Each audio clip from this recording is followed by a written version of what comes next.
Коррупцияны қалай жоямыз? Сіздің қысқа да нұсқа бір қандай кеңесіңіз бар? Жалпы коррупцияны кез-келген елде, кез-келген мемлекетте коррупцияны жою үшін оның үш саты бар. Бірінші саты мына мемлекеттік экономикалық органдардың санын азайту. Квазимемлекеттік сектор дейміз ғой. Бізде Қазақстанда мысалы 67%-70%-ға дейін жетіп отыр. Оның үстіне мына тендерді араласатын шағын және орта кәсіпкерлерді алатын болсақ, ол тағы да 15%-ға дейін жетеді. Сонда 70%-дан астам экономикамыздың мөлшері квазимемлекеттік секторге қарайды. Осыны қысқарту керек, осының санын қысқарту керек, жекешелендіру керек. Өйткені осы квазимемлекеттік сектор ол жемқорлықтың нағыз күш қуатын беретін, қаражатын беретін саумалы сиыр сияқты.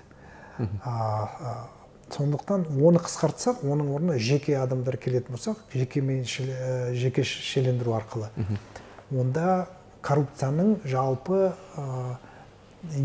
алаңы азаяды.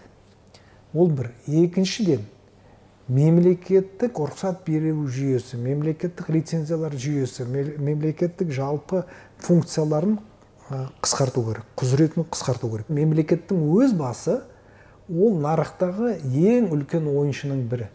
Барлық қызмет пен тауарларды сатып алатын ойыншыларды алатын болсақ, сол нарықтағы мемлекет ең үлкен ойыншы. Сондықтан мемлекеттің өз басын азайту керек, қысқарту керек. Мемлекеттің санын, істеп жатқан адамдардың санын қысқарту керек.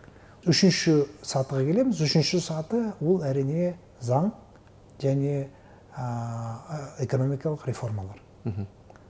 Сол коррупция, ол ар жағында ол саяси реформалар.